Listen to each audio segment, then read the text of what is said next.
Marius, wir wollen zum Anfang singen Nummer 99.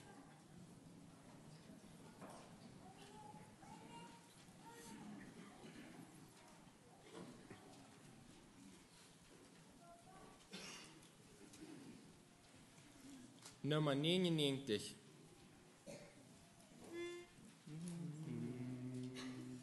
O Herz, sei still und denke an den Tag, als an dem Kreuz dein Heiland für dich starb, als an dem Holz den Fluch er auf sich nahm und ewiges Heil für dich und mich erwarb.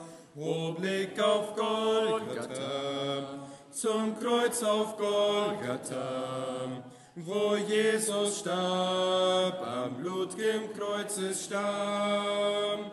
O Blick auf Golgatha, zum Kreuz auf Golgatha, wo Jesus Sünden von uns allen nahm.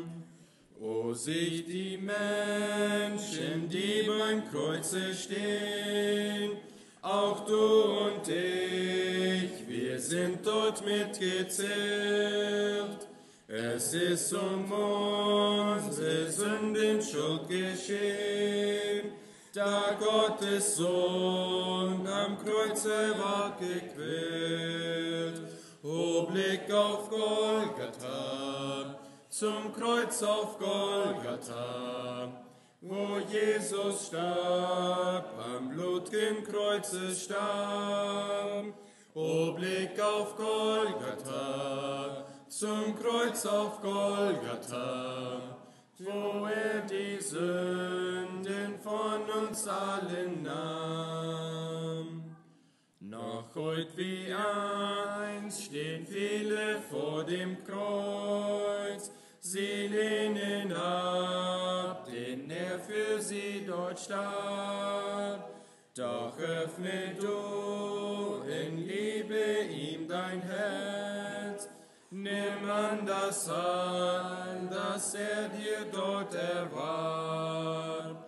O Blick auf Golgatha, zum Kreuz auf Golgatha, wo Jesus starb, am blut'gem Kreuzesstamm. O Blick auf Golgatha, zum Kreuz auf Golgatha, wo er die Sünden von uns allen nahm. Nummer 100.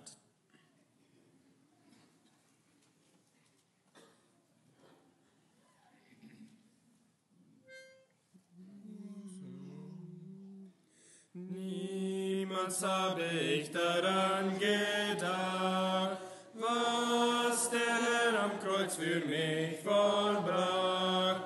Nie habe ich gedacht, was dort geschah auf Golgatha. Gottes Gnade und Barmherzigkeit hat mich von der Sündenschuld befreit. Heil und Rettung ist für alle da auf Golgatha. Alles hab ich meinen Heiland hin, und ich weiß, dass ich sein eigen bin. Nun sing ich von dem, was dort geschah auf Golgatha. Gottes Gnade und Barmherzigkeit hat mich mit der Sündenschuld befreit. Heil und Rettung ist für alle da auf Golgatha. Heil und Frieden hat der Herr gebracht. Er befreite mich von Satans Macht. Nun preis ich das Wunder, das geschah auf Golgatha. Gottes Gnade und Barmherzigkeit von der Sünden Schuld befreit. Heil und Rettung ist für alle da auf Golgatha.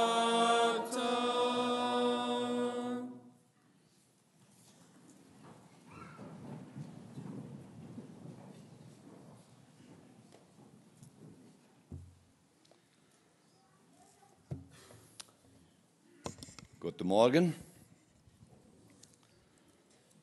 Ein schöner Morgen, wo wir uns haben versammeln dürfen, so angestiert. Deren stehen uns auf.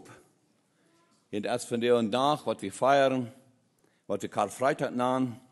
Und ich hoffe, von Fähre, hier alle Welt zu halten. Von der Ateliers in unserem Mad. Und jeder einer herzlich willkommen von der hier in diesem Gottesdienst. Ich will uns hier den sehr bekannten Vers, Petrus 1, Vers 3 lesen. Besonders angedacht an, was das Vers sein wird. Und das hat Bezug auf, was passiert ist dort auf Golgatha, wo wir uns eben von gesungen haben. 1. Petrus 1, Vers 3. Gelobet sei Gott und der Vater unseres Herrn Jesu Christi, der uns nach seiner großen Barmherzigkeit wiedergeboren hat zu einer lebendigen Hoffnung durch die Auferstehung Jesu Christi von den Toten. Besonders das Gedanken. Vielmal haben wir drüht, dass er uns hat wahre geboren, und ich denke besonders an das Gedanken, dass ein Leben Hoffnung. Wenn dort nicht vergolgt hat, wir, hat wir nicht ein Leben Hoffnung. Keiner von uns. Und jeder einer wird hier ohne Hoffnung sagen von dir, wenn dort nicht vergolgt hat, wir, was dort passiert ist. Keiner wird sagen, er kann Hoffnung, ewig bei dem Herrn zu sein, wenn jeder einer wird sich verdammt und verloren fühlen, in der großen Angst zu stehen, was da mit der Herr immer kommen wird. Aber von der Rede von der Leben Hoffnung, durch dem, dass wir uns eben gesungen haben, was auf Golgatha passiert ist. Dankeschön für seine passende Leiter, Anleiten an so einem morgigen Stadt. Gut, wir wollen von dir unser weiteres Wort betrachten und ein bisschen angehen und das Gedanken, nicht mein Wille, aber dein Wille geschehe. Bei ihr wird dort übergehen, wie ich die Versammlungsfrau eine Abstunde zum Gebet, bitte. Allmächtiger Gott und Vater im Himmel, wir danken die Herr, dass wir da immer waren, dass der Tod kommt, so angestiert. Und Herr, ich danke dir, dass ich vertrauen darf, wir sind viel Betende zu gehen von dir, Geschwister am Herrn, sondern was im Glauben stehen, und die flehen an den göttlichen Segen. Und Herr, aber ganz besonders danke ich dir, Herr, dass wir da in einer Anbetung leben, und dürfen die anbeten, als einer, was wird es anzubeten, für was du tun hast, den höheren Preis, was du tut hast, Herr, dass wir können losgekauft werden, dass wir da ein Leben Hoffnung haben. Die Gebet, Lobpreisen, danke für alles. Und himmlischer Vater, wir danken dir, dass ich immer war, unsere Freudigkeit, jetzt den Wort aufzudecken und den Wort zu reden. Und ich bete, dass den Wort von der wir kann geredet worden, in dieser Öffnung wieder durch die Botschaft. Und so, dass wo immer die Boten von der gehen, Herr, ich bete, dass die Boten Gottes alle würden gesalbt sein. Und dass die alle würden durch die Wirkung des Heiligen Geistes reden, auch was du hast geredet hast. Und wir können Segen sein, würden zu tiefer Erkenntnis kommen, was der Preis ist, was du tut hast, dieser Leib, was du geopenbart hast durch den Sehen Jesus Christus. Himmlischer Vater, wir flehen um den göttlichen Segen, weil dir heilen über alles im Namen Jesus. Amen.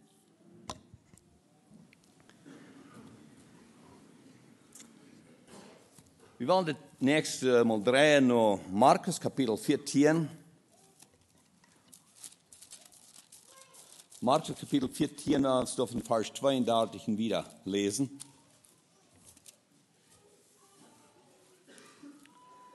Und sie kamen zu einem Hofe mit Namen Gethsemane.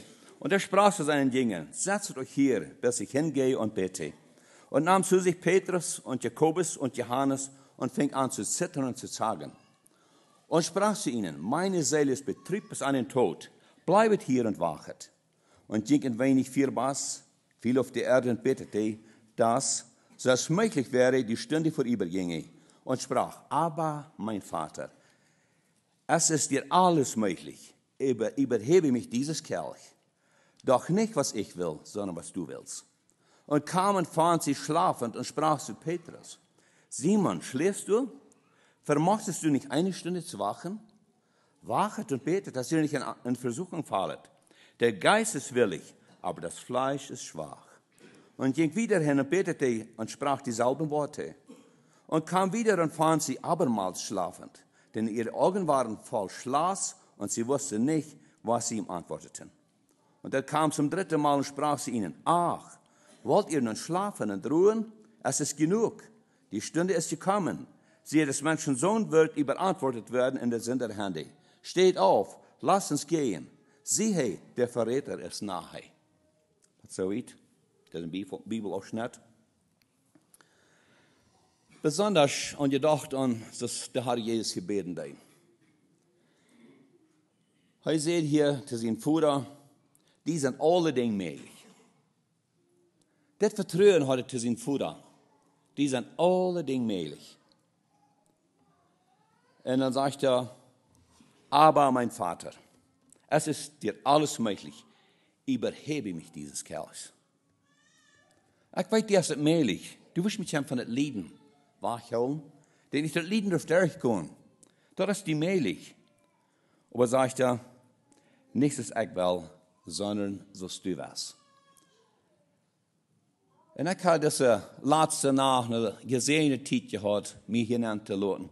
Besonders in das Gedanken, nichts ist ich will, sondern sollst du was. Was hat der Herr Jesus uns hier gelehrt? Wo ist uns so vorbildlich verabschieden in diesem, dass wir lernen zu sein, nichts ist ich will, sondern sollst du was. Keiner von uns hat meist dort durchgekämpft, was der Herr Jesus durchgekämpft hat für uns. Und so schwor dass wir, dann gab er sich rein ganz auf und sieht, nichts ist ich will, sondern sollst du was. Und was für eine Segnung haben wir erfahren im Leben? Da wir waren sich knallen können beten für diesen großen Gott. Und dann haben wir ein Angebet von wer er ist, von was er tut. Und dass er ein allmächtiger Gott ist. Und wir können ihm sagen, nichts ist ich will, sondern sollst du was. Wir haben von einem sehr klares Bild hier, dass der Herr Jesus dort im Garten Gethsemane ringen hat, was sich da aufgeben hat. Wir nennen einmal eine ganz bedingungslose Hingabe. Das braucht nichts weniger und nichts mehr, als was dort passiert, dass wir geraten werden. Aber das braucht es ganz.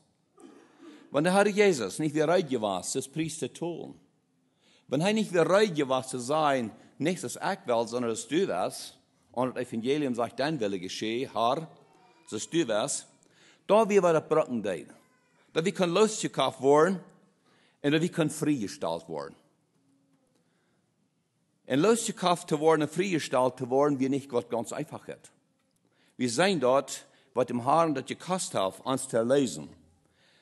Und wenn wir uns mal mit einer Frau nachladen, wo hat der Herr Jesus gerungen an diese bedingungslose Hingabe? Dass das sein kann, dass wir nicht was ganz einfach hat. Aber er kämpft sich durch. Er ringt. In Lukas Kapitel 22, Vers 44 sagt, und es kam, dass er mit dem Tod errang und betete heftiger. Nu wird der Moment da, wo er sagt, er wird ganz dicht bei dem Tod. Und dann sagt er, und er betete heftiger. Dann fängt er nochmal ganz dringend an zu beten. Und was hat er gebeten?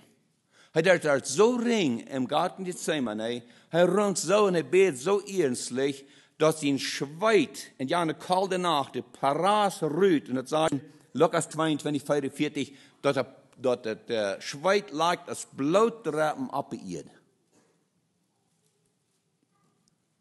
Das lag, nicht bloß ein Notwort, das lag darauf.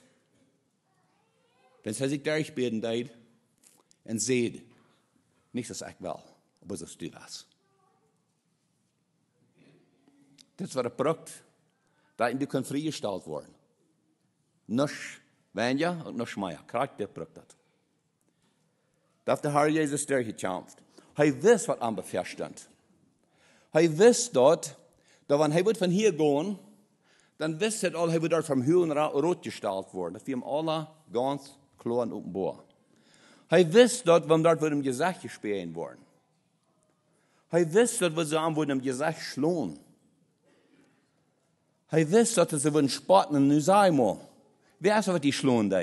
Das wusste er alle. Er wusste dort, dass sie in der Regen wird ganz blaudig schlagen. Das wusste er auch. Wir haben alle bekannt. Hij wist dort, dass sie würden am sie Kleider uittragen, würden einen Purpurmantel antragen, aus dem Scheinig wo sie am Sporten. Das wisst er alle. Aber hij wist noch mehr. Hij wist auch, dass sie am würden Dornenkrone am Kopf absahen. Würden mit den Ruhen abschlugen, wisst ihr auch.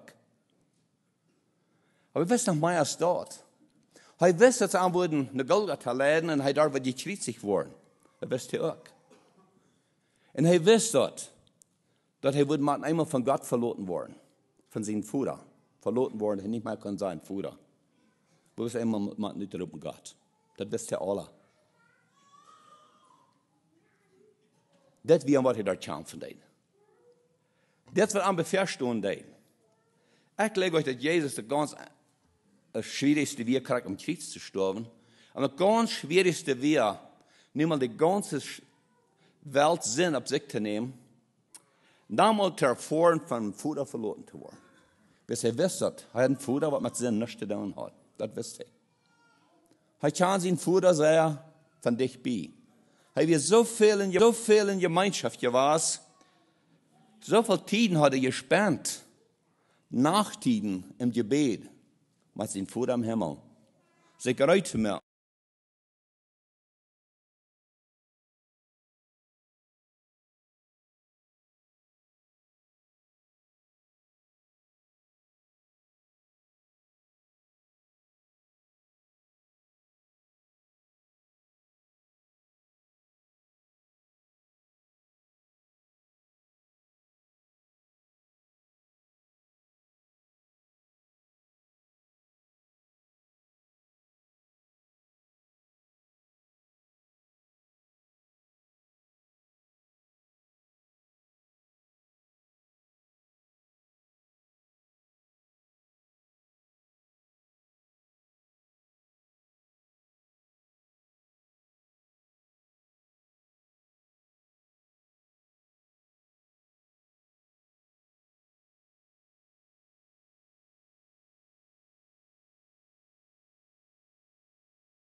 Nicht mein Wille, aber dein Wille geschehe. Dadurch haben wir von da lesen, dass nichts, was uns verdammen kann.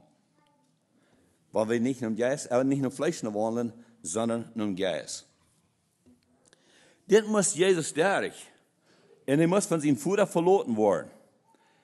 Und er muss das einmal durch, dass eine Finsternis geben. Dann ist er dort am Kreuz hängen, da war das vor 3 Stunden ganz dies in Jan Land, sagt uns das Wort. Matthäus 27, 44. Ich habe uns ein Bild merken, wo das macht gegangen haben, und diese Dienstnis dort am Kreuz zu hängen, und einmal zu weiten, für was die Ursache wäre, dass der Herr Jesus kriegt, wisst für was er hier hängt, Ik hang hier om kruis. En deze duisternis, deze grote kwol, deze grote schmach, deze grote darsch, hang ik hier voor de ganze Welt zin. Dat is je abgeloot. Voor dat hang ik hier. En nu heeft God zijn aangezicht voor mij weggedreht. God heeft met zin niets te doen en hier hang ik in deze schmach. En ik had de zin, en schuld op mij. En God hat zijn aangezicht weggedreht, laat het ganz duister worden. Hoezo? Dat het eigenlijk kan vrijgesteld worden. En dan verruikt me veel meer. Dat wil God zijn nog prijzen. Kijk ons God nog hier. Loven hem genoeg. Voor Jan Komfort dat er daar gechampt heeft. En dan dort in de finsternis om kruis te hangen. En dan daar man kruis uit te roepen. Mijn God, waarom hast du mich verlassen? Oh God, wo hast du mich verloren? Heb je zoveel aanstrenging gemaakt met aan mijn gemeenschap te zijn? Waarom hast du mich verloren? Hij moest van God verloren worden, als God nichts met zin kan te doen hebben. Maar wie de liebe Gottes, dat zijn zin leidt diesen Weg gaan. De grote Opfer, wat Jezus told, dat wie de liebe Gottes. Maar God muss sich immer wegdrehen. Und dann muss Jesus der hängen in dieser Finsternis und schreien, warum hast du mich verloren? Bloß war er der Tau. Nach einmal der Person, der Tau, dass du kannst freigestellt worden, dass ich kann freigestellt worden. Ist das nicht ein wundervoller Tag, was wir von der führen können? Das Ereignis, was dort passiert ist? Dass der Herr Jesus diesen Kampf gekämpft hat? Soll uns das nicht ermutigen, auch den Kampf zu kämpfen wieder? Und der Gott, der war alles die ihr geben, am erhöhen und verherrlichen. Für so einen Preis, dass er tot hat, ans frei zu stellen. Und dann ist der Herr Jesus dort so hängen, aber einmal diese wundervolle Wort. Es ist vollbracht. Johannes 19:30. Es ist vollbracht. Was wird vollbracht? Das große Erlösungswerk. Wat is een neidig veel dat maar volbracht wordt. Wat dem Herrn Jesus schwor wird, dat alle durchzugaan, dat op zich te nemen. Zoals we eerst al ons vervieren, in Markus Kapitel 14, wat hij door durchkämpfen deed. En zei, Vater, die zijn alle dingen möglich. Aber hij gaf zich dan aan dem Vater zijn wel, want dan den wel als hij gooit het durch. De grote Erlösungswerk wordt dort volbracht. En het wondervolle wat passiert. Wenn Jesus het uitroepen is volbracht, dann reicht die Vorhang am Tempel reicht 2. Von oben an bis unten durch, sagt uns Matthäus 27:51. Das Vorhang, dat die 2 gereden ist, das ist die Ursache, für was wir von da danken können, dass wenn Jesus dort auch uitgeroepen hat, das ist volbracht, die Vorhang wurde nicht in 2 gereden, wo wir ans früher Tod treten im Gnadenstuhl. Wo wir von der das sein können, dass wir die Kraft von der Erlösung, die wir vollbracht, wenn die Vorhang nicht 2 reden wir. Aber mit dem, dass Jesus das uitroepen ist vollbracht und diese dicke Gardine, wo bloß die hohe Priester einmal im Jahr hingehen können, um für das Volk ihr Sinnen zu opfern, der reicht 2. Und ich sehe immer so, erstaunt zu sein, wo die 2 reden. Von oben an bis unten durch. Und das ist eine ganz besondere Ursache, dass in der Bibel das dort stehen wird. Das sagt es so viel, dass wir die Liebe Gottes, die Macht Gottes, nu als es verbracht, der Erlösungswerk verbracht, da fängt der Boven an 2 zu reden. Und der reicht ganz durch, bis unten durch. Nicht bloß, dass einer ein bisschen tot bleibt, dann war er nicht ging durchzugehen. Der reicht 2, ein offener Weg. Und das ist der Tag, was wir von der führen. Wo Jesus in Kreuz oben, das ist verbracht. Wofür ihr, wird Gott von der durch das Tag kriegen? Indem, dass der Leiste worden sagen, Gott sei Dank, dass das vollbracht ist. Dass ich doch freigestellt sein. Gott sei Dank, dass du den Sinn geschickt hast. Und dass der Herr Jesus dort sagt, dass nicht mein Wille, sondern dein Wille geschehe. Was braucht es denn von dir für uns? Eine bedingungslose Hingabe. Hier haben wir so ein feines Bild von der bedingungslosen Hingabe. Der Herr Jesus stellt keine Bedingungen in. En ze staat daar ook wenig. We zijn manchmal geneigd, ik wil jo, want dit en dat, met dit alles versloten te deel worden, ja, nog laatste deel worden haar. Ik kan me sloten, ik wil die valje, maar loop nog al dit nog te zijn en daarvoor. Wat vielleicht manchmal bloß onze last is, wat ons nog jankert als te beleven. Maar ganz bedingungslos zijn, hier zie ik. Herr Jezus, hier zie ik. Ik zie den Eigentum. Ik leef voor die. Ik volg dir nur. En ik heb me gevraagd, wieso passiert das nicht mehr? Gerade weil wir das Tag vieren doen, Karfreitag. Wieso passiert das nicht mehr, dass Menschen sich mal bedingungslos handgeben? Und sagen, dit ist der Tag, wo ich mein Hart mal aufmerke.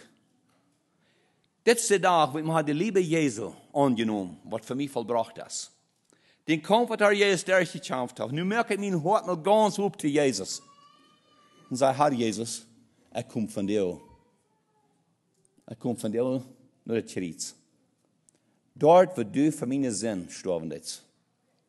Ich nehme das ab von den Preis, was du geteilt hast. Herr Jesus, ich will die dienen und ich will die verherrlichen durch mein ganzes Leben.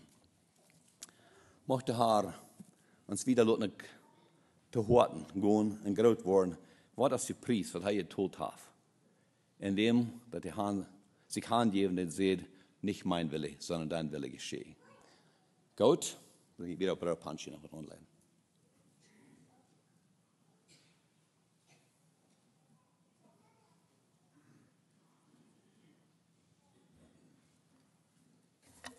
Ja, danke John für diese Wort, als es vollbracht. Das ist das Erlösungswerk, was vollbracht wird. Gut, nachdem wir den Gemeindegesang gehört haben, dann wird der Gemeindechor uns noch ein paar Lehrer bringen. So, nu danke dafür. Und noch ein paar Bekanntmachungen, dass das Service Clark 7 ist das Oster- und Passionsprogramm, das Verstehungsprogramm von den Sekundarschülern. So, jeder in das eingeladen, jeder darf noch Gas anladen. Und nächste Morgen sind und wird nicht Gebetsstunden sein, wegen von der Gottesdienst ist, wird morgen nicht Gebetsstunden sein. Aber alle waren eingeladen für Sonntag, Ostern und Montag zum Gottesdienst. Und wieder auch wird der Pater Kruncher Berwohl operiert. Gestern morgens. Und so werden wir auch en veel bitten gedenken, en het Reis wordt dus operiert. En ze hopen dat het goed uitgevallen, dat ze kan wieder uithalen, zoals wie in Chihuahua en Angeles. Okay, ich glaube, das ist alles. So habe ich vom Gemeindegesang nur dem Dekor, bitte schön. Und dann der Botschaft von Brahen.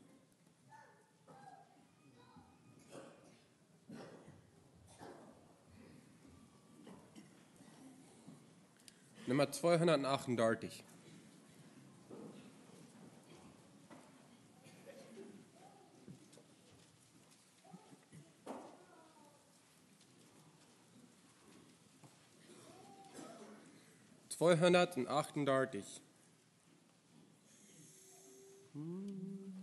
Bruder, weißt du, warum ich so glücklich darf sein und warum das Herz ist voller Freude? Oh, ich freu mich zu wissen, der Himmel ist mein, seit mein Jesus von Schuld hat befreit. Jesus riss meinen Schuldbrief entzwei. Jesus riss meinen Schuldbrief entzwei. O mein Herz, es jubelt so glücklich und frei, denn riss meinen Schuldbrief entzwei. Schwer beladen, ich eilte im Glauben zu ihm, im Herzen empfand ich bittere Not. Da hat mir die Schuld meiner Sünde verziehen. O gelobt und gepriesen sei Gott. Jesus riss meinen Schuldbrief entzwei. Jesus riss meinen Schuldbrief entzwei. O mein Herz, es jubelt so glücklich und frei, denn riss meinen Schuldbrief entzwei. Heute jubelt mein Herz mit freudigem Sinn, die Schuld meiner Sünde ist bedeckt. Oh, ich kann es nicht fassen, wie glücklich ich bin, und jetzt nichts meine Seele erschreckt. Jesus riss meinen Schuldbrief entzwei. Jesus riss meinen Schuldbrief entzwei. O mein Herz, es jubelt so glücklich und frei, denn riss meinen Schuldbrief entzwei. O wie bin ich so froh, ein Kind Gottes zu sein, und frei von der Schuld einherzugehen. Denn ich weiß, es die volle Vergebung ist mein. O wie köstlich, wie herrlich und schön. Jesus riss meinen Schuldbrief entzwei. Jesus riss meinen Schuldbrief entzwei. O mein Herz, es jubelt so glücklich und frei, denn riss meinen Schuldbrief entzwei.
Kannst du verschmähen sein große Lieb und nicht dich Jesus frei und schenk dich ihm aus Dankbarkeit, sonst bist du einst allein, allein, allein, er trug sein Leid allein, er nahm auf sich die Todespein, er litt, er blutete und starb,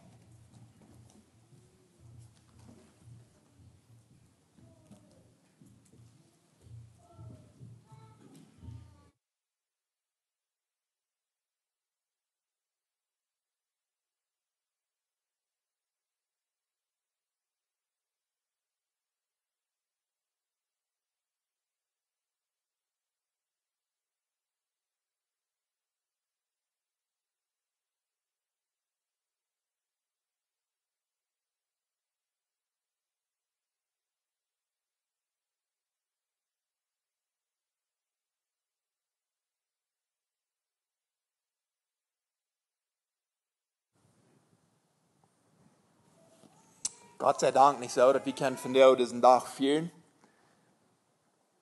Als erleisten, dass wir können dort klar haben, dass wir sind erleist. Viele von dir können diesen Tag nicht fühlen und sein, dass sie erleist sind. Und wir können aber dankbar sein, wenn du erleist bist und du die Radung klar hast, dann kannst du von dir dankbar sein, dass du erleist bist. So, wo besteht diesen Tag von dir fühlen? Kannst du von dir wirklich dankbar sein und sein zu Jesus?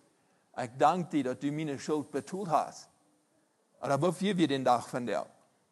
Wenn wir den Text lesen, dann, ich will den Text hier so lesen, den Text in Lukas Kapitel 23, Vers 33 bis 43. Der Text sagt es steht. Und so, als hij bei den Schädelplatz kommen, ziehen sie am Tor und du auch zwei Verbrecher, einem an der rechten und einem an der linken Seite. Und dann sieht Jesus vorher verjaf an, weil sie wissen nicht, was sie tun. Und sie tragen Lesser, um sich seine Kleider anzudeilen. Und die Menschen stünden und kickten zu. Und sogar die Volkslehrer mit der anderen Taub dreiben ihren Spott über Arm und Säden. Er hat andere geholfen. Und wenn er Christus Gott sein Utgewählter ist, dann lud sich nu selbst helfen. Die Soldaten dreiben auch ihren Spott mit Arm und kommen und bauen am Süden Wien an. Und sagen, wenn du die Juden König bist, dann help die selbst, dann help die selbst. Und war wie ein griechisches, latinisches und Hebräer geschrieben, und das ist der König von den Juden. Dann las dort einer von den Mörder Kreuz, war arm und sagt, wenn du Christus bist, dann help die selbst in auch uns. Aber der andere beschwächt und sagt, fürchst du nicht einmal Gott, willst du bist unter derselben Verdammnis. Und wir kriegen mit Recht den Lohn, den wir verdient haben. Aber das Mann hat nicht euer Scheck getan.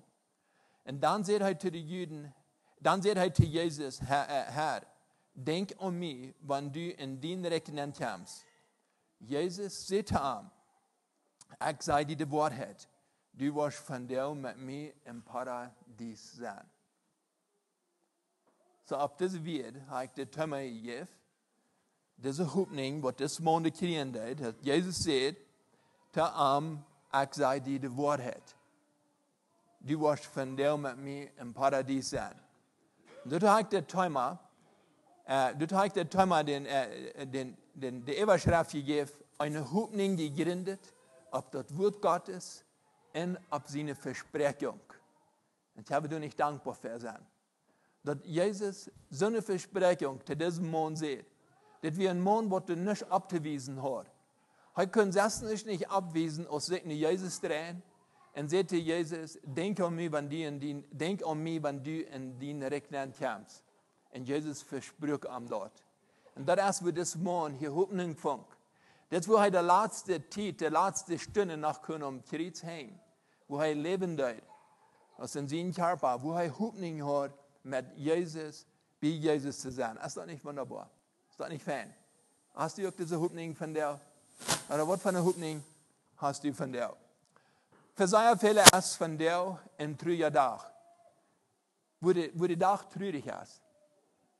Für viele ist von dir ein Tag mit Schuldgefühl, wo ein Mann oder früher oder Jugend in Kenia in Schuldgefühl leben.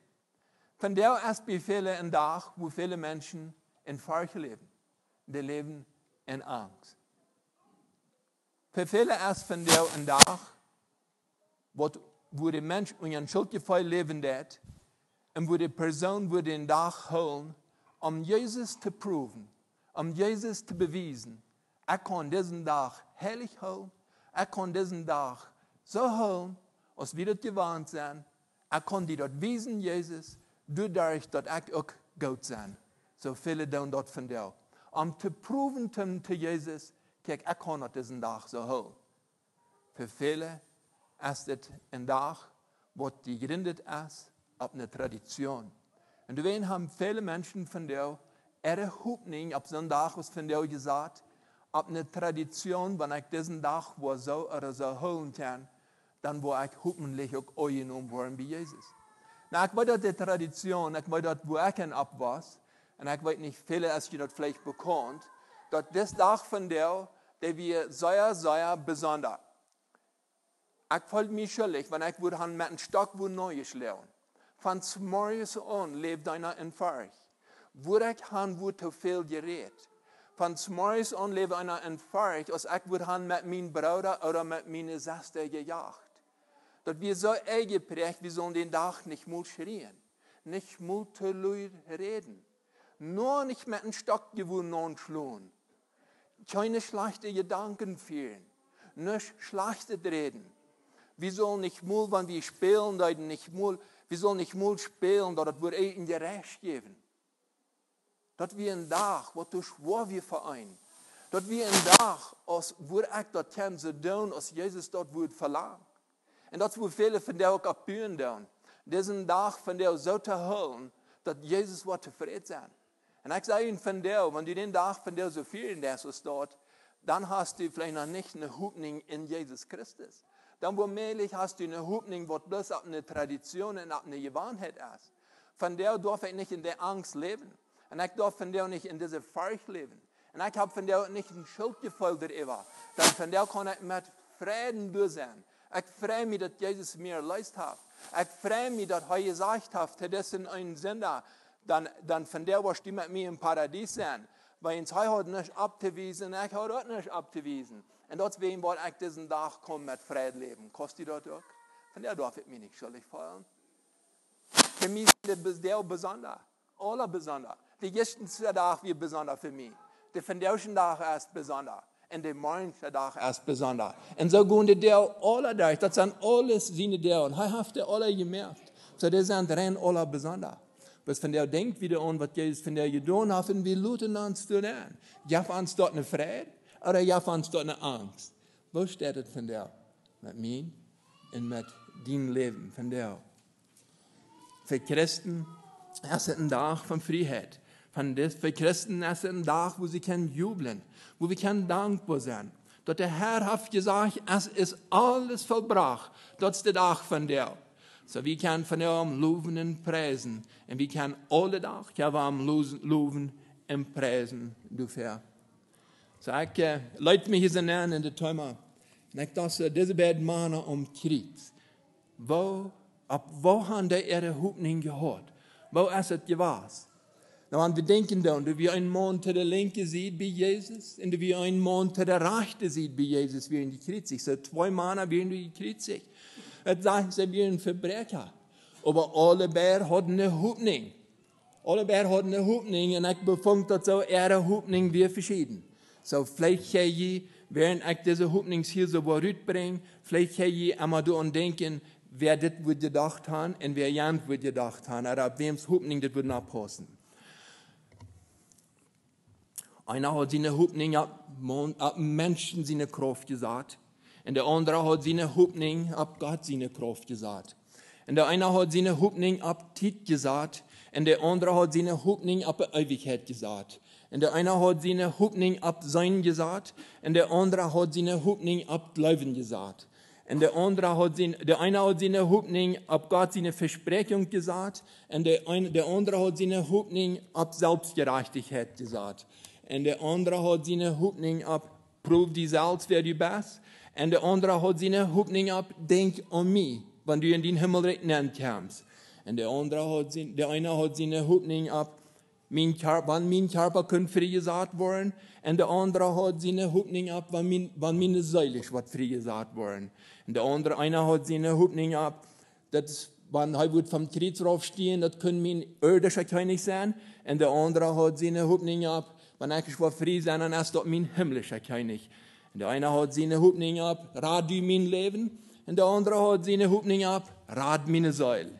Und der eine hat seine Hoffnung, ab vom Kreuz raufzukommen, mit den Pharisäern taub zu sein. Und der andere hat seine Hoffnung, frei zu sein von seinem irdischen Körper und mit Jesus zu sein. Und der eine, der wir so voll von seiner Hoffnung von sich selbst, dort er bloß seine Hoffnung in sich selbst hat. Und der andere, der hat seine Hoffnung in Jesus Christus, wenn es das Einzige, was er hat. Ist das nicht wunderbar? So, die Frau ist, was ist meinen die Hoffnung? Was ist das von der?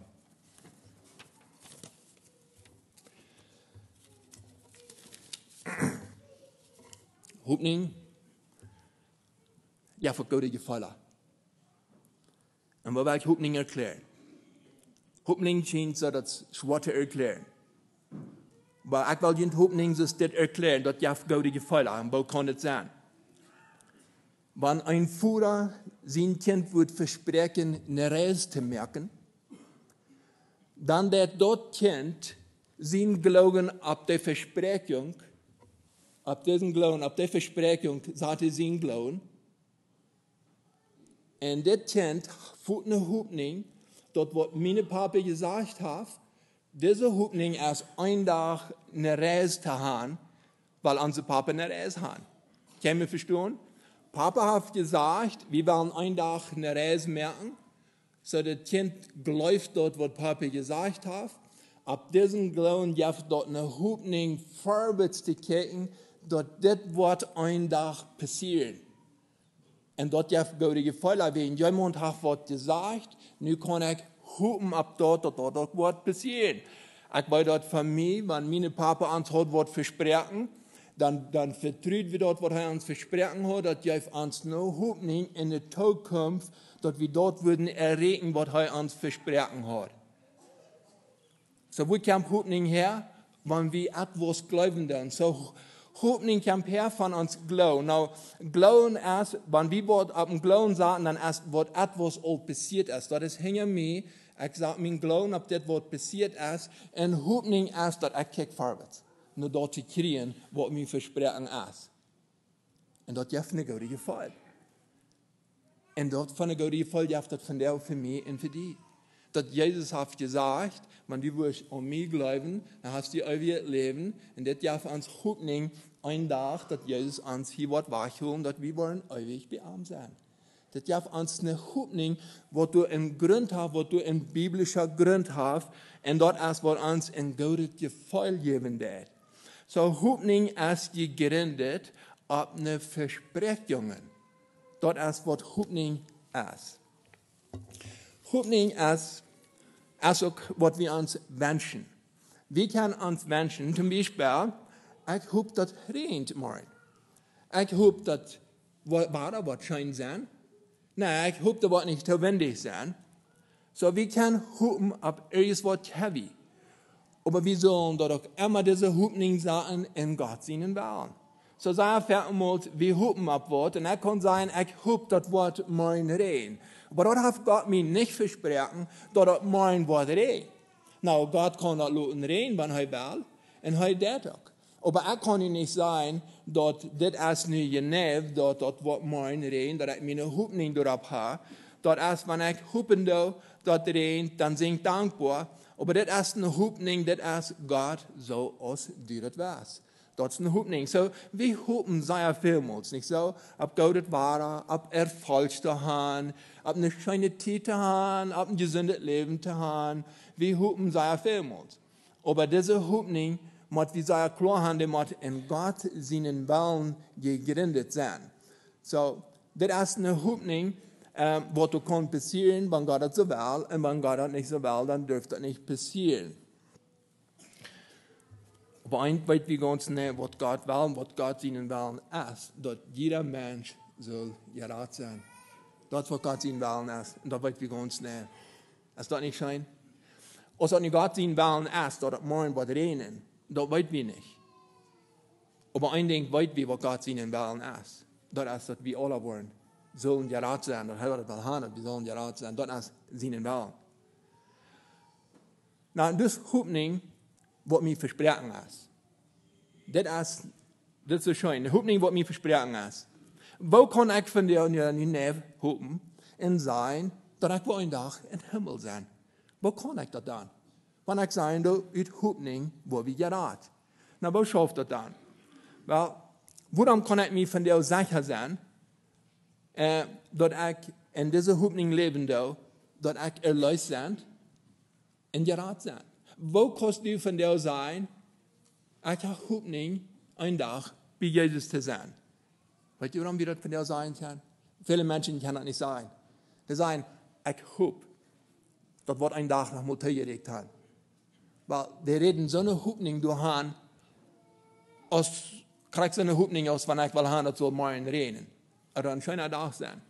Und so eine hoopning reden viele von dir durch, dass ich hoop, ich will een dag im Himmel sein. Aber diese hoopning Weil ich kann von der sein, was wir hoffen können, und dass wir dort klar haben, dass wir sein Kind sind, dass Jesus Wort kommt, wem Wort wir hoffen können, als das, wills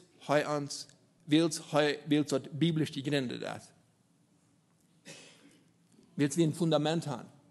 Wills wir einen biblischen Grund haben dafür. Das wäre, was wir dort können sein.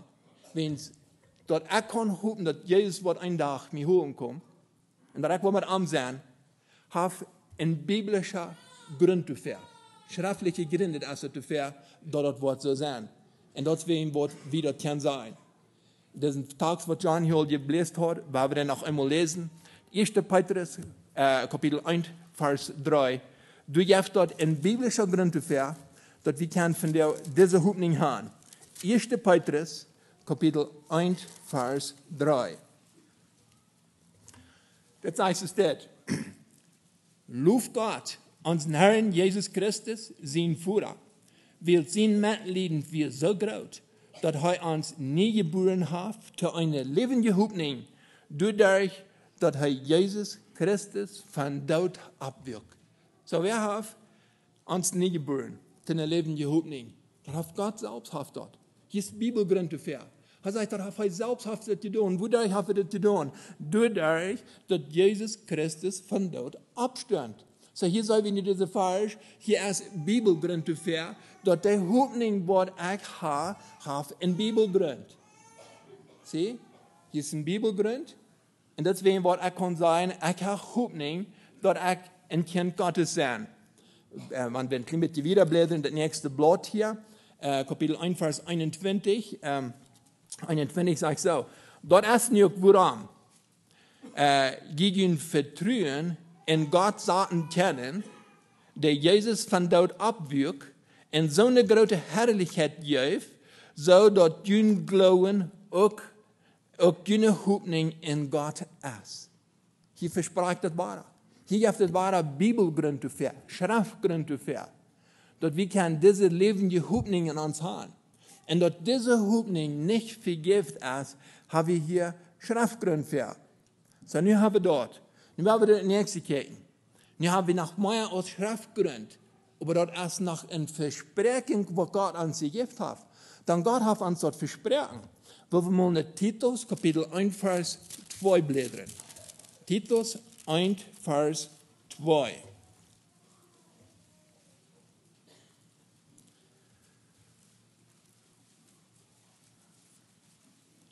Das heißt es das.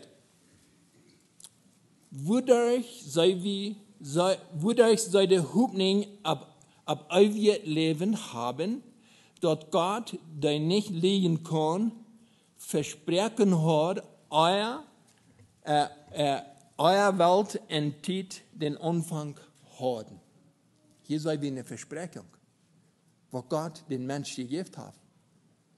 Weißt ihr, wir bauen auf eine Versprechung. Wir haben gedacht, Kinder haben gedacht, das ist so klar, wenn Daddy oder Mami haben was versprechen, dann gehen die ab. Und die würden sehr leicht sagen, Daddy oder Mami, du hast gelernt. Du versprichst mir das doch. Und du hast die dort nicht getan. Ein Kind verlässt sich auf eine Versprechung. Wofür mehr kann wir nicht auf diese Versprechung glauben, was Gott dir gegeben hat? Und Gott kann nicht lehnen, das sagt dieser Vers ganz klar. Noch einmal lese ich das da ich, wodurch seine Hoffnung auf euer Leben haben. So, wodurch haben seine Hoffnung auf euer Leben? Wodurch hast du die Hoffnung auf euer Leben? Wodurch hast du die Hoffnung auf euer Leben? Dort Gott, der nicht leben kann, versprechen hat, eure Welt in Zeit den Anfang haben. So, das Versprechen hat allweit vorher gemerkt. Der habt Zeit wir. Und ganz zum Anfang, dann hat dort auch versprochen, dass er will uns euer Leben geben. Das ist eine Verheitung, ab was wir gönnen können. Das ist nicht etwas, was bloß jemand gesagt hat, ich hoffe, das wird sein. Das ist eine Versprechung, was du wahr ist. Das ist eine Versprechung, was du beschrieben hast in der Bibel, das ist das Wort Gottes. Das ist eine Versprechung, wo das einfach sein, dass dort Gott kann nicht legen. Und dort können wir ab dort Versprechung können wir dann gehen.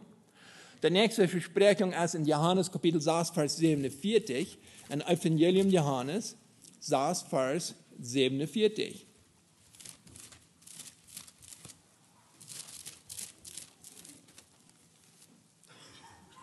Jesus selbst hat das gesagt. Jetzt heißt es, ich sage Ihnen die Wahrheit. Wer an mich glaubt, hat ewiges Leben. Wer an mich glaubt, sagt er. Ich sage Ihnen einfach die Wahrheit. Ich verspreche das. Wer an mich glaubt, der hat das ewige Leben. Der hoeft niet wat hij has. Heeft dat ook Bibelbericht? En heeft dat deze verspreking? En het derde is, Ruhe, dat mijn ziel kan een Ruhe hebben. Is dat niet schijn? Dat mijn ziel werkelijk kan een Ruhe hebben. Woher? Evangelium Johannes 14,3. Waar we mal nachdenken. Dat is einfach eine Ruhe für meine Seele. Dass meine Seele nicht auf in Angst leben. Dass wir nicht darin Furcht haben. Oder dass wir nicht darin in den Schuldgefühl leben. Dass einfach, wie kann, in Englisch würde sein, dass my soul rest in peace. Dass meine Seele, die kann sich in Ruhe sich verheben, die kann sich ganz absolut, die kann sich ganz ab dort vertrauen. Johannes Kapitel 14, Vers 3 sagt es dort. Und wenn ich hange, der steht für ihn drei zu merken, wo ich terugkomen en junt ook te aannemen, dat die door zijn wo ich sie. Das ist eine Ruhe für unsere Seele. So, nu haben wir haben Bibelgrund dafür, dass die Bibel dort sagen wird, dass wir ein Leben gehabt nicht haben. Und dann haben wir nach der Versprechung durch, und dann haben wir noch eine Ruhe für unsere Seele. Weißt du, dass wir müssen geloten sein. Dass wir können getraut sein. Warum können wir getraut sein? Wenn es der Herr auf uns das versprechen, dann sage ich will Reit merken, ich will trägen und ich will Reit merken, aber ich komme, aber ich die Hohen komme. Und das ist nicht auch, wo wir Kinder können fertig, wo Kinder können geloten werden. Einmal uitgefangen, die Kinder, wo die na die Kinder die Rater auch gehen, wo wir können geloten werden. Wo da den Mami sagen, okay, weißt du was, wir wollen das und dort ein Jahr tun, dann wollen wir schweren drei sein, dann wollen wir das und dort ein Jahr tun, okay? Sondern later sind nun als ganz geruhig, wem Wort wird mein Mama und Daddy haben das versprechen. Das wo das Kind dann geloten wird. Ein Lied. Die können geloten von dir sein. Und der Herr Jesus hat gesagt, es ist alles vollbracht. Und er sagt, und ich war da dann gehen, steht rein mehr. Und ich war zurückkommen. Dann will ich die holen. Und das ist auch, was wir lernen dann. Und das ist auch, was wir eine Hoffnung haben. Hoffnung auf sein Wort Gottes. Wer eine Hoffnung wird, soll das uns versprechen. Und das ist, wem ich eine Ruhe habe. Das ist, wem ich kann relax sein. Das ist, wem ich nicht darf in Furcht leben. Das ist, wem ich nicht darf in der Angst und in den Schuldgefühl leben. Wem Wort wird die Bibel, das sagt mir das da. Wird Hoffnung ohne Fundament, ohne Grund von Gott sein Wort, hat kein Zweig. Hat absolut kein Zweig. Hoffnung ohne Gott sein Wort und Gott seine Versprechung, wer so eine Hoffnung hat, kann nicht die Meinung verstehen von der Kreuz. Kann nicht die Meinung verstehen, wem Wort man die Kreuz sein. Und hat nicht den Sinn, kann sich nicht den Namen lassen, was hat das Kraft zur Bedienung der Kreuz? Ja, Jesus ist gestorben für meine Sinn. Aber kann du nicht nachdenken, was ist das Zweig? Was hat Jesus für mich getan? Wo hat den Schuldsadel gerät? Oder was ist die Ursachkraft? Ich war das für mich, wenn es nicht geraten wäre. Ich kann bloß so wie kicken, als das ist, dass Jesus hat meine Schuld betont. Aber dass ich in diesem Leben überhaupt nicht leben. Dass ich nicht nur am Leben im Frieden. Dass ich diese Sicherheit haben. Wir mir können klar. Nicht ich das annehmen darf. Und das ist, wo mir das klar worden darf. Und ich wünsche, du wirst das auch klar haben in dein Leben. So, wenn du deine Hoffnung in Gott sehen wollen, sagen das, dann halten Gott das Trost für dich von dir, wo die Bibel sagt, dass in Römer 5, Vers 5 sagt, das ist das. Das sagt, Hoffnung lässt uns nicht zu schauen werden. Wird uns erst durch den Heiligen Geist, der uns gibt, dass Gott seine Leute in unser Horten gegeben. So Hoffnung, was uns nicht luten zu schauen wollen. Lied ist das nicht sehr schön. Wenn wir wollen in Gott seinen Willen lernen, wenn wir wollen eine Hoffnung sagen, in Gott seinen Willen, dann verspricht die Bibel uns dort, dass wir wollen uns nicht dürfen schämen. Und sagen, ich habe Verdammtheit gelehrt. Ich habe Verdammtheit gehabt. Dann wollen wir uns nicht schämen dürfen. Und das verspricht die Bibel uns. Dass dieses Leben gehabt nicht. Ich habe frei sein von uns schämen, wenn wir wollen Jesus Christus begegnen. Wem Wort will unsere Hoffnung als gegründet ab sein Versprechen und ab sein Wort, ab sein Versprechen und ab sein Wort.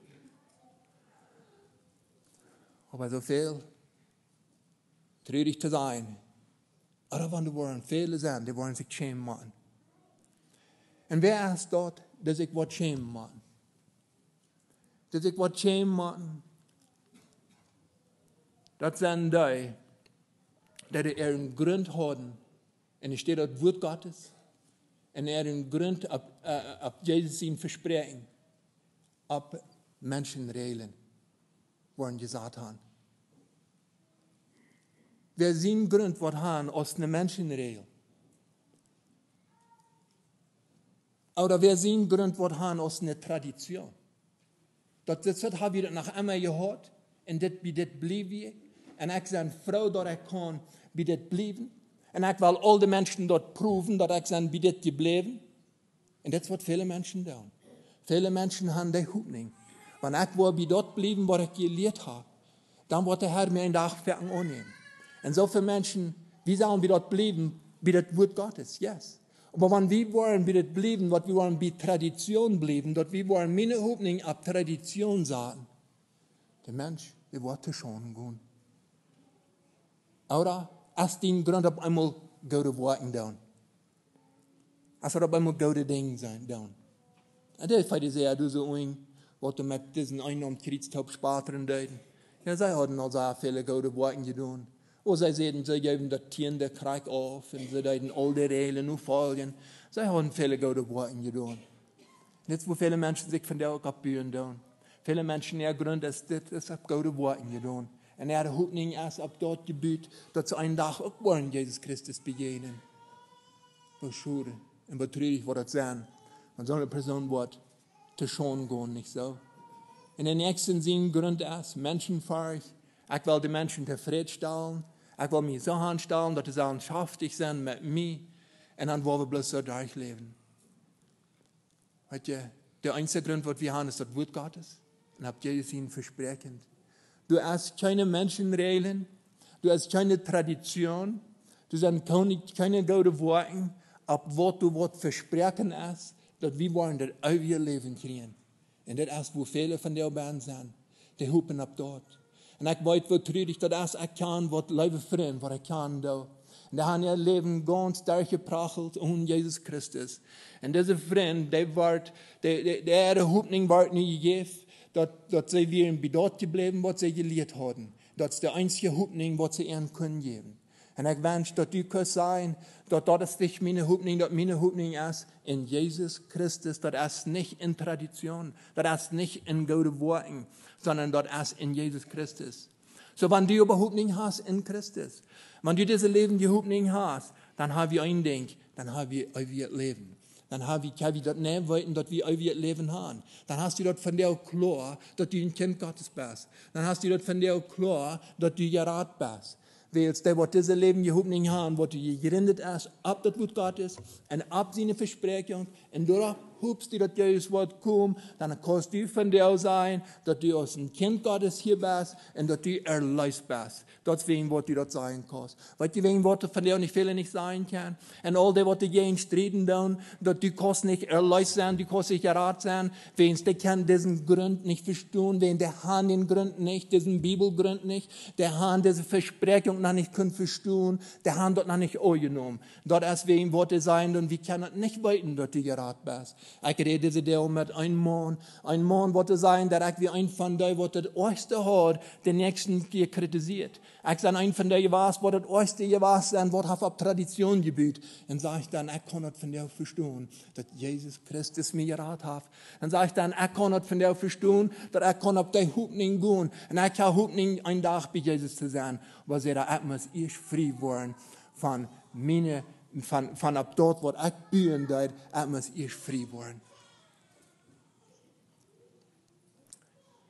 So, wer diese Hoffnung in Jesus Christus ist, als einer, der du gerat ist, als einer, der du Jesus hat angenommen, als einer, der du vergeben worden ist, und als einer, der du gerecht geworden ist, und als eine Person, die du angenommen ist, aus dem Sinn und aus der Tochter in Jesus Christus.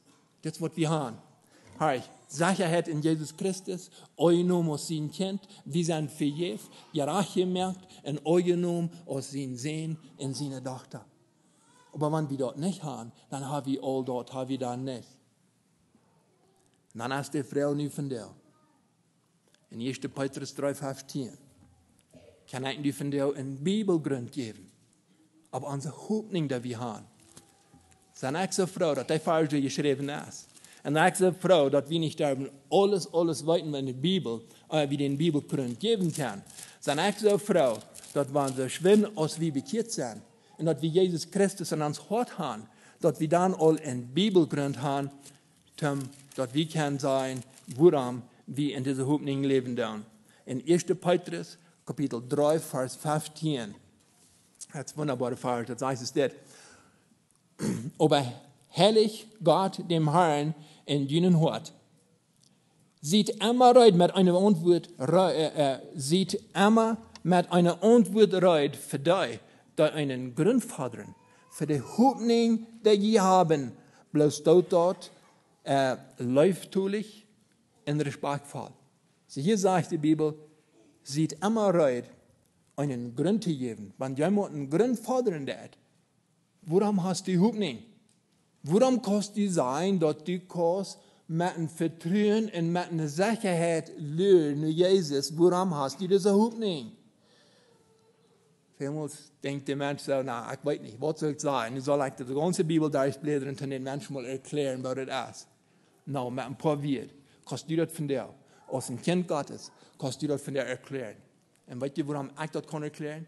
Ich kann das nicht erklären. Die Bibel gibt mir schriftliche Gründe dafür, dass Jesus, dass er durch seinen Abstand, seine Familie geboren, das sagt die Bibel. Und dann sagt die Bibel, der zweite Ding, er verspricht mir, er hat mir das ewige Leben versprochen. Ab das zwei. Ab das Wort Gottes und ab seine Verheißung, ab seine Versprechung. Ab das habe ich diese Hoffnung, dass ich ein Kind Gottes sein und am ganz sonderbar in die Trost lernen kann. Ab dort. Kannst du dort von dir auch sein? Dass du von mir geboren bist und dass du glaubst, was die Schrift sagt. Hast du diesen Grund auch unter dir, dass du sagen kannst, yes, das was die Bibel sagen wird, der Schriftgrund, yes, meine Hoffnung ist ab den Schriftgrund und ab seine Versprechung und das ist wegen was ich die Trost lernen kann. So, wenn jemand deine Hoffnung fordern wird, was ist deine Hoffnung?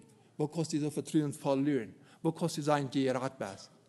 Schriftgrund, mit dieser eine Vers und seine Versprechung. Und wenn du nicht kannst, der Mann an der Linke sieht, der können das nicht. Der können nicht. Der hat nicht diese Versprechung. Wenn der hat sich noch nicht in Jesus gedreht.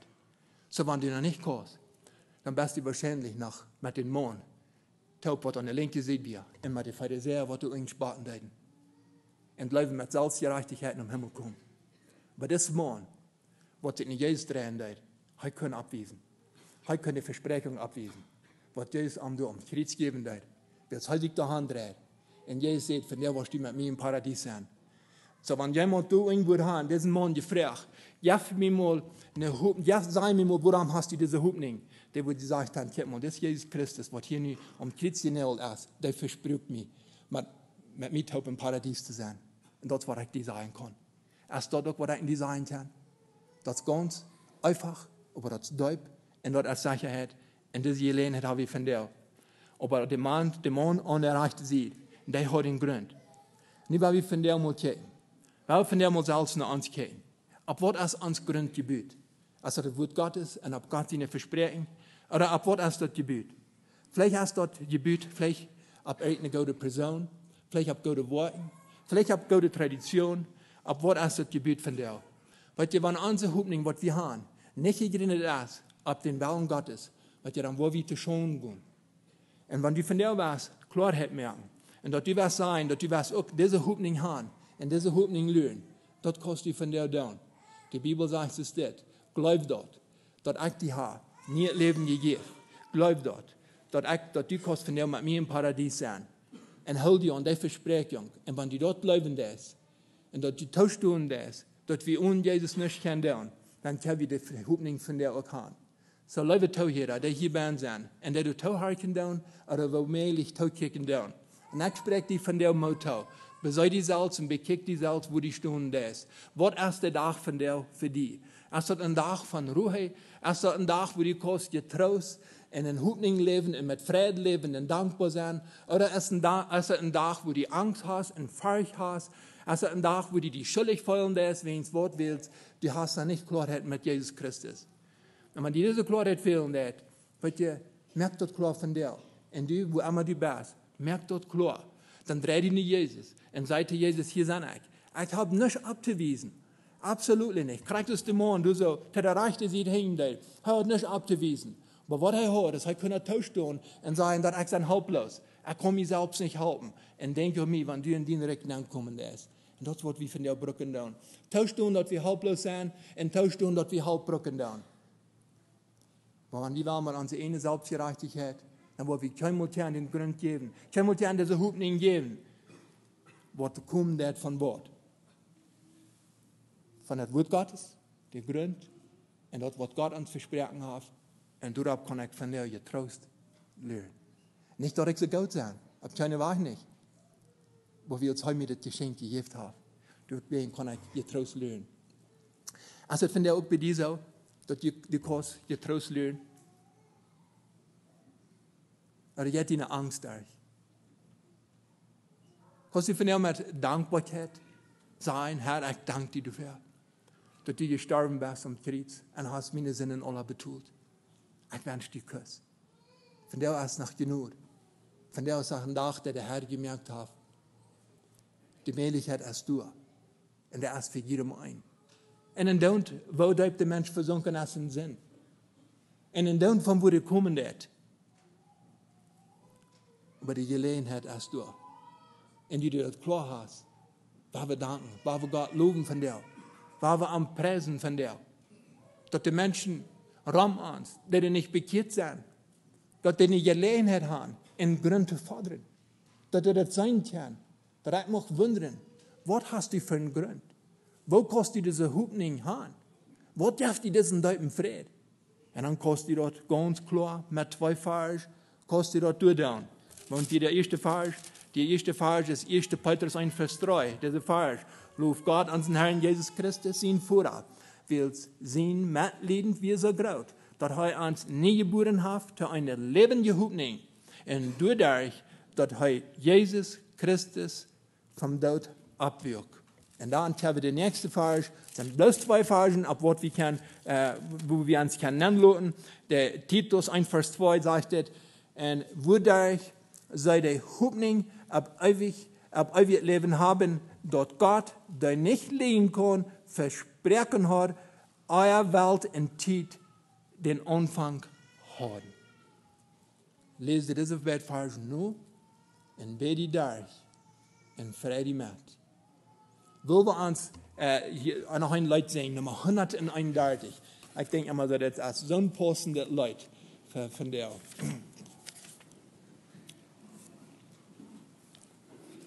In de Glaubenslieder.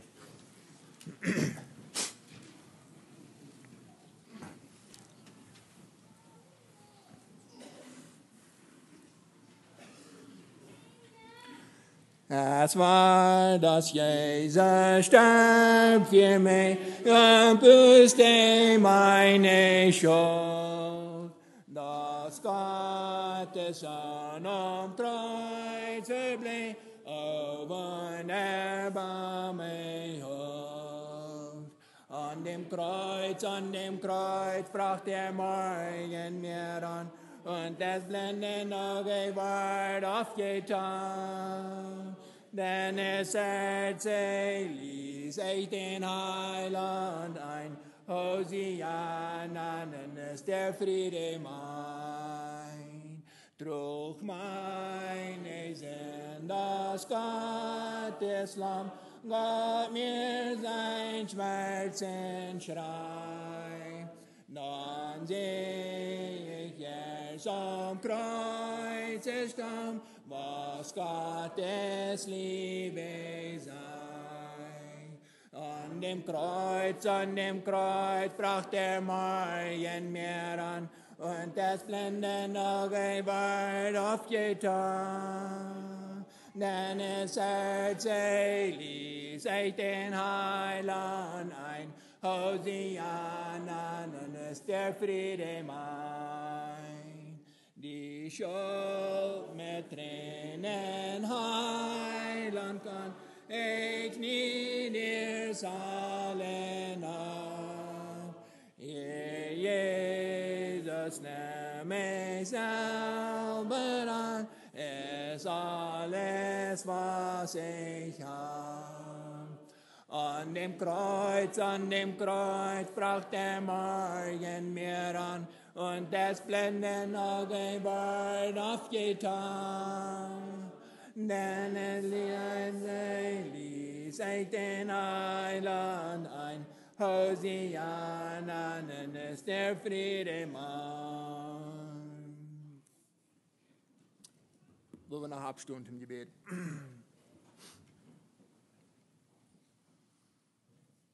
Oh Herr Jesus, wir danken dir, Herr, dass du so gnädig bist und dass du so barmherzig bist. Und Herr, ich danke dir, dass du am Kreuz bewiesen hast, dass jemand erkennt nicht die, was du nicht abgewiesen hast. Und Herr, dass du diese Verheißung geben hast, du versprichst es, dass du wirst mit am Top im Paradies sein. Und Herr, der einzige Hoffnung, die wir als Kinder Gottes haben, ist dein Wort und deine Versprechung. Und Herr, mag wir das alle klar haben, mag wir von dir dankbar sein. Und Herr, ich danke dir dafür, dass wir das haben. Herr, ich danke dir, dass unsere Versprechung nicht auf Menschenregeln oder auf Traditionen liegen wird, weil es Menschenregeln und Traditionen verändern. Aber dein Wort bleibt so. Deine Versprechung bleibt so. Das ist noch immer so geblieben von Ewigkeit an. Und Herr, du danke dir dafür.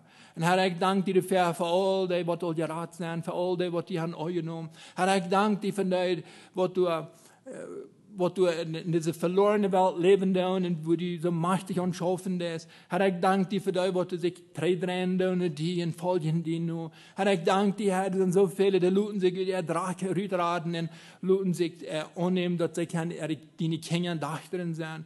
Herr, ich danke dir, Herr, dass du Jesus uns alles betont hast, dass du unsere Schuld am Kreuz betont hast. Herr Jesus, möchte dir gelobt worden und priesen worden. Herr Jesus, möchte wir diesen Tag von dir fühlen, dass wir keine Freude in dir haben. Ich danke dir und lobe dir und preise dir in deinen Namen. Amen. Daran soll sagen.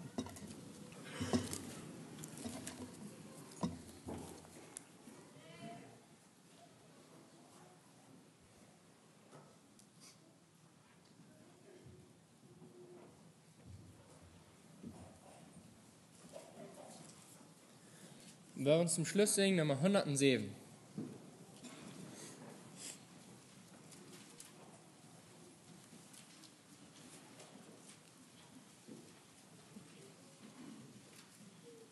Nummer 107.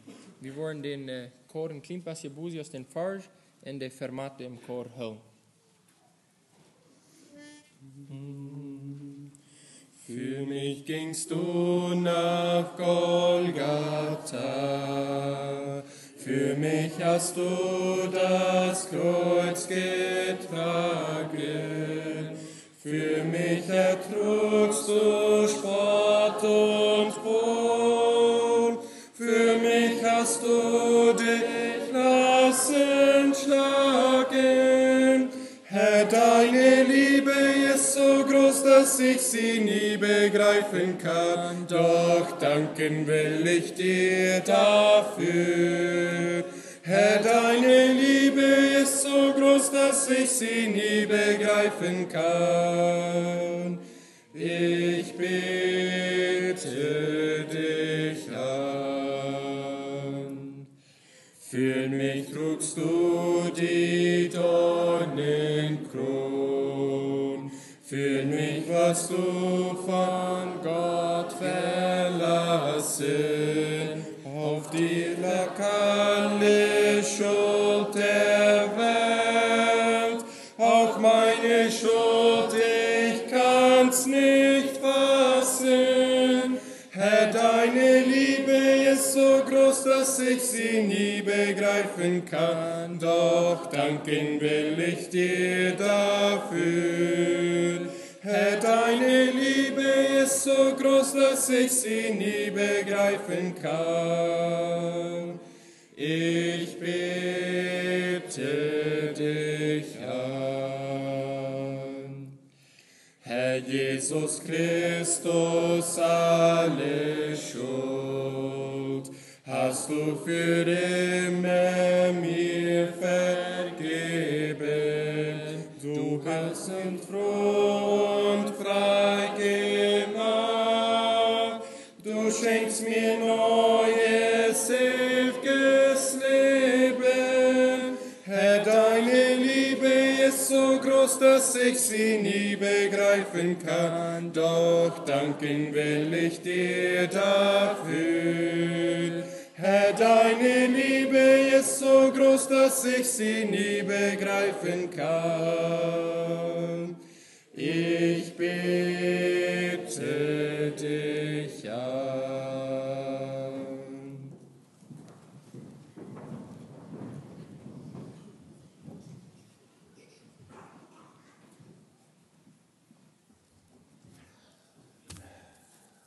Was will ich von der sein, wenn von der die Grund wird gefordert worden?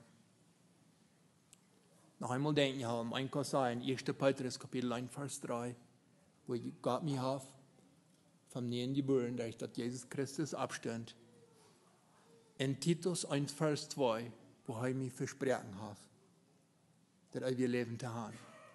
Das ist mein Grund. Und auf den Grund habe ich meine Hoffnung. Und du wirst dann nicht getrost. So mache ich in diese Verse mitteilen in 1. Petrus, Kapitel 1, Vers 2, war uns Hoffnungen. Gott der Vater hat sich lang gewählt, weil es heute ist, dass die würden seine Kinder wollen. Und der Heilige Jesus beginnt im Horten und der Arbeit gewesen. Und hat durch Jesus Christus sein Blut gereinigt, zu gehorchen. Möcht Genut und Friede beginnt zu nehmen. Amen. Sammen loten, wens je allen een goede helgedag.